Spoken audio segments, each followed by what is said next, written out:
K97.5, real hip hop and R&B. Your sis Royalty, Big T, not the little one. And I told you I had a special guest joining the show today. I got comedian and actor Affion Crockett in the building. How you doing? I'm well. How are you?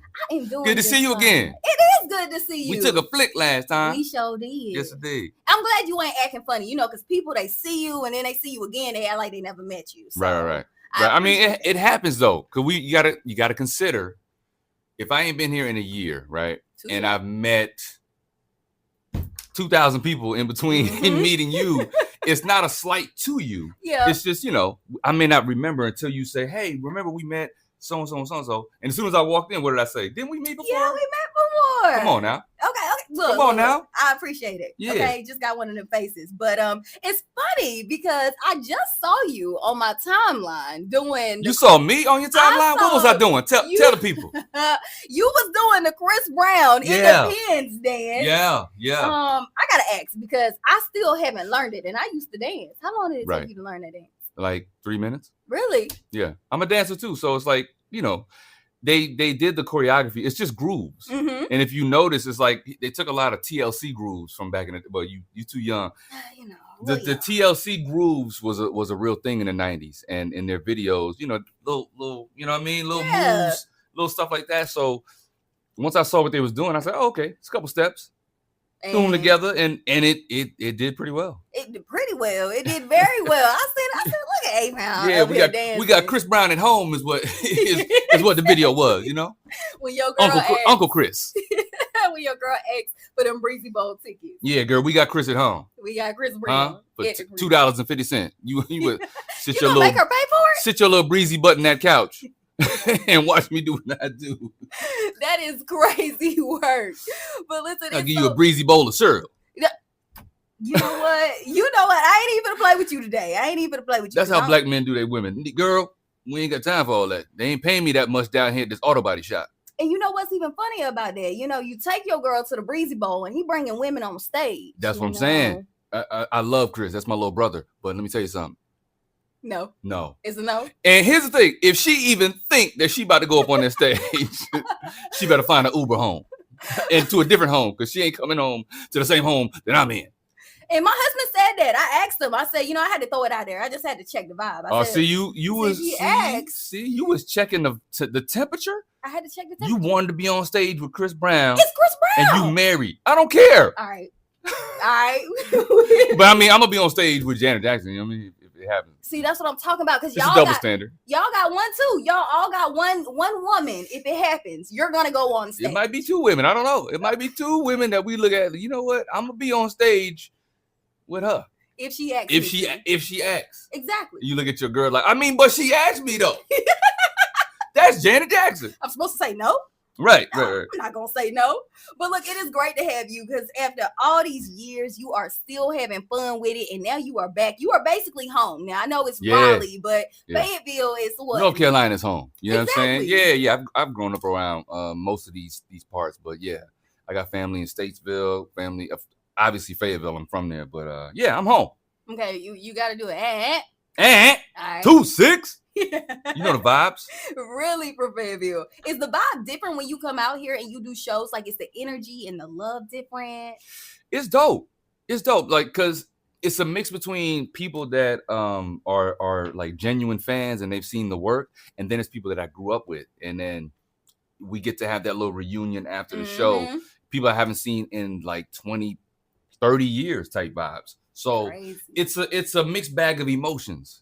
I gotta say that, like, but it's dope. Like you never should forget where you came from. So it's always good to just come home, like I said, and see people that you haven't seen in a while, catch up with their lives, and not be so removed from it that you lose touch. Yeah. And you're gonna be here all weekend, so you get to really just spend some time. Yeah, 2 shows a night, 2 tomorrow, 1 Sunday. We at Raleigh Improv, baby.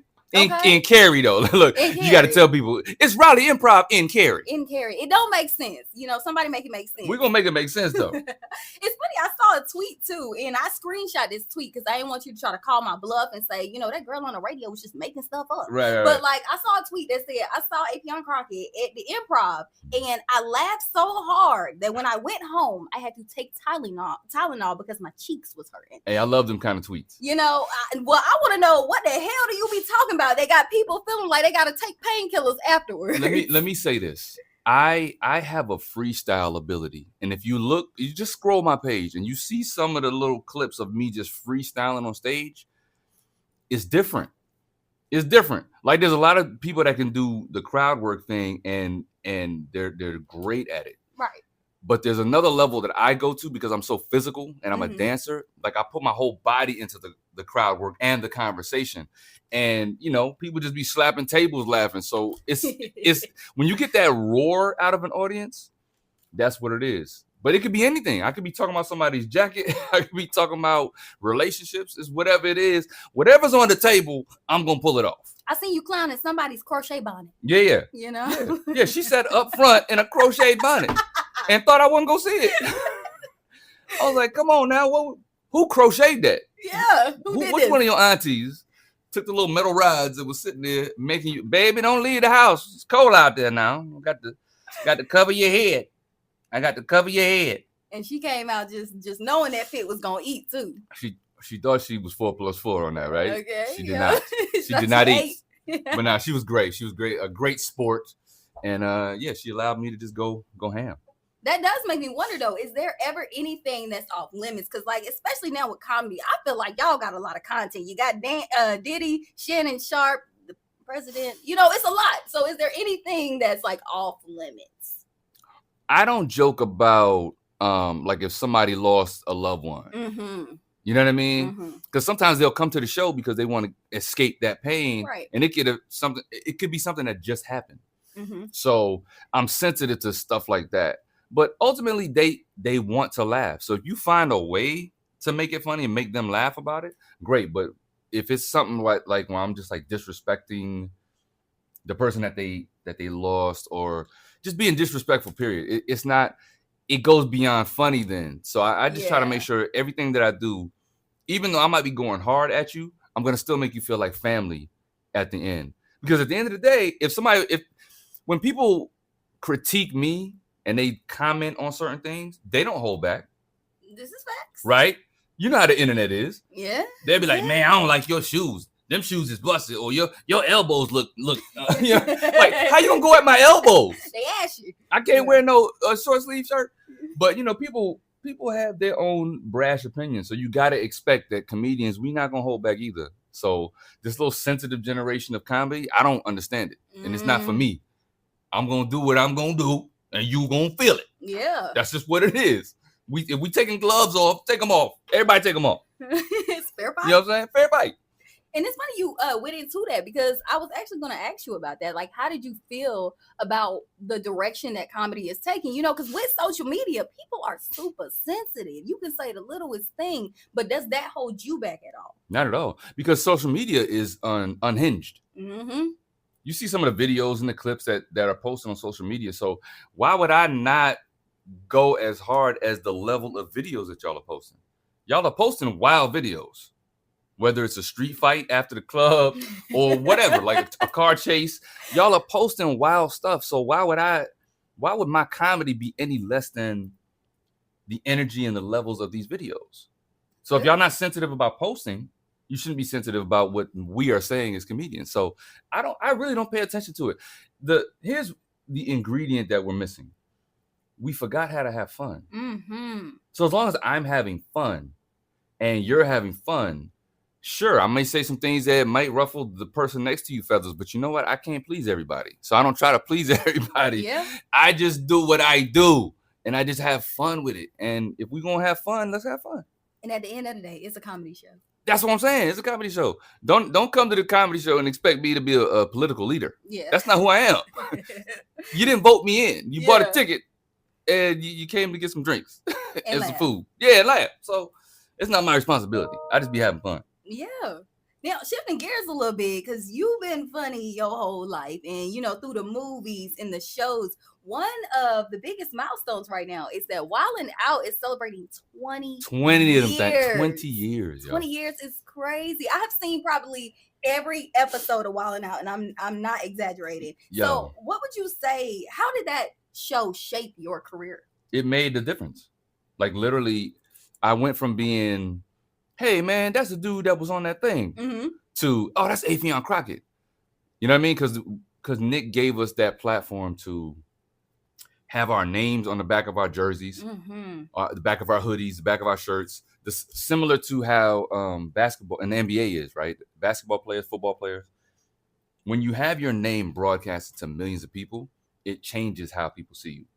And so hats off to Nick. And I'm blessed to be still young enough to look back and say, wow, I helped build that show. Yeah. I was part of that first original cast. And, I made my impact on that thing. So, and here I am, still telling the story. Big shout out to you. Big shout out to Wildin' Out, because I'm telling you, that one right there, it shifted the culture. So yeah, and still shifting the culture. Still to this day. All the stars that have come off of there, like, we got to really acknowledge the institution that Wildin' Out is. The same way SNL has cranked out a lot of stars, right? We got Corey Holcomb, D. Ray Davis, Cat Williams, myself. Kevin Hart used to come on there early and be a team captain, a guest team captain. 85 South guys, Pretty V. You know what I mean? Like the list goes on, but a lot of stars have come off of Wildin' Out, and we gotta acknowledge that Black-owned institution did that. Yeah. Nick Cannon did that. Nick did that. He really did. Now, I have a question that's kind of personal about Wildin' Out. Let's get personal then. Yeah, it's personal, but I want to know, because sometimes they be saying that, like, the jokes, y'all already know what you gonna say to each other. Is that true? There's a degree of that, right? Okay. Like, case in point, right? If we were walking around this station for the day, and I know at the end of the day, me and you gonna have a rap battle, I'm already sizing you up. Okay. Oh. You see what I'm saying? Yeah. I'm gonna make an association. Oh, she has braids. She has a little necklace on. She got blue nails. I'm gonna figure out what it is about you that I'm gonna put in this rap. So I don't know what you're gonna say to me, but I got something in the chamber. Yeah, it's ready. It's ready. So I used to. Let me tell you something. I would look at every cast member on the other team, and I would have at least 3 responses ready. So there is an element of that, right? But because you don't know what somebody's going to say about you, another response might work better for what they said. So you got to have freestyle ability. We all freestyle. Right. We all improv with the comedy.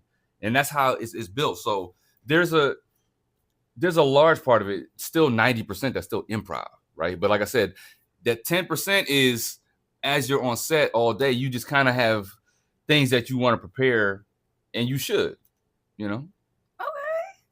That's good to know. You know, and I feel like that takes a whole different level of talent, because, especially nowadays, everybody on social media think they funny. It's a lot of wannabe comedians on social media. I would say that. What's the difference between a social media comedian and someone like you that is able to move with range? You could get on social media and dance to Chris Brown. You can go do a show at the Improv. You could be on Wildin' Out. What's the difference? Well, I'm a social media entertainer, so it's a different thing. I'm also a comedian. I'm also a dancer. I'm also a rapper. So I'm just an entertainer all across the board. But there is no difference between a social media comedian and a comedian. If you're funny, you're funny. Okay. That's the common denominator. And I'm not a part of the mindset of older comedians that try to tear down the new platform, because I use it too. So how dare I tear down and say, oh, this person ain't a real comedian because they're using a phone. I've been using a phone. I've been using cameras since YouTube days. So Wildin' Out uses cameras. Yeah. They're just bigger cameras, right? So I think when people start nitpicking about, who's a real comedian and who's not, it comes from an insecurity or jealousy even. I don't move like that. I focus on, is it funny to me, and which platform do I want to use it on? Do I want to use it on the live stage? Do I want to pre-record it and put it out there on social media? If I would have did the Chris Brown dance on a live stage at my shows, it's not the same effect. Yeah. You got to do it on social media. So you got to pick and choose which works, but use it all. Why not? Why wouldn't you use every tool that's going to help you or get you visibility with your fan base? Why wouldn't you use everything? So, yeah, I don't have no problem with social media. Are you funny or not? That's the only part that matters. Whether you're on stage or on social media. Are you funny or not? So just because we come from the stage don't mean it doesn't give us the right to judge and, categorize people who came up through social media solely. We don't have the right to do that. You know what I mean? Mm-hmm. I love that response because a lot of vets in the game, they don't really have that. Oh mindset. Yeah, the vets, yeah. But you'll see if you really notice, I team up with some of these younger social media guys, like me and my man J Mac Funny out of Detroit. People been saying that we look alike. So he came to LA, he hit me up. I was like, yo, let's link. And we shot the video and he was like, Daddy, yeah. Where you been? So I don't know, man. I just be having fun. I'm gonna go back to that. I just like to have fun. And I like to have fun with other people that like to have fun and who are funny. That's just my style. Simple as that. Simple as that. That brings me to the next question, because you're at the Raleigh Improv this weekend, which we have established is really in Cary, but you're gonna be at the you're gonna be at the Raleigh Improv. What can we expect as people sitting in those seats? Listen, we got Chris Brown at home. I'm gonna entertain. I'll be singing. I do be dancing a little bit on stage. I talk about relationships a lot because if you notice, relationships is the hot topic on podcasts, on social media. It's always 10,000 clips a day on your timeline of somebody that think they know everything about relationships. I like to come and get to the nitty gritty, and let's just tell the truth. Let's stop dancing around all these memes, all these philosophies. You went and did yoga one time, and now you a relationship expert. Nah, stop playing with me. Put out that incense, and let's get real. Let's talk about how the back of your neck ain't combed. Let's talk about what's going on for real in your relationship. If you think you know it all. And so, yeah, that's my my get down. I like to talk to people in the crowd and see what's what, see who's who. And we have a good time. We gonna have a good time. Yeah, I want to make your cheeks hurt. Yeah, there you go. I'm telling you. She said Tylenol. Right. Tylenol, ibuprofen, muscle relaxer, something. Yeah, she needed that. She needed that. But look, I did something fun with my listeners, and I wanted this to be kind of interactive, because they hear us talking, but I wanted them to feel like they was involved. Okay. So, you're big on impressions. We know you got a whole lot of impressions. I got a few in the bag. Yeah, you got a few. So I asked them, I said, which impression do you want to hear him do on this show? And the one that got the most votes was Maya Angelou. I don't know why. But why? Why would they vote for Maya? Why? The queen of all queens, Maya. Maya Angelou. Come to Raleigh Improv all weekend in Cary. Cary. Please, children, carry yourself to Cary tonight, Saturday and Sunday, on the Sabbath, to see Affion Crockett. IG, stop laughing at me. Stop. I'm on my IG live. They laughing at me. You gonna get my finger. Stop laughing at me. Listen, I don't know. That's the one that had the most votes. But listen, y'all heard it here. Affion Crockett in the building. He is at the Raleigh Improv this weekend. You got a show tonight. You got 2 tomorrow. Yes, ma'am.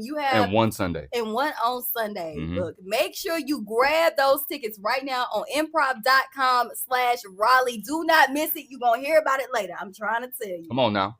All right. Is there anything else you want to say before you get up out of here? Nah, I'm home. I'm happy to be here, and I can't wait to see y'all tonight. Yeah, it's the kickoff. Period. Thank you so much. Thank you. Appreciate you. All right.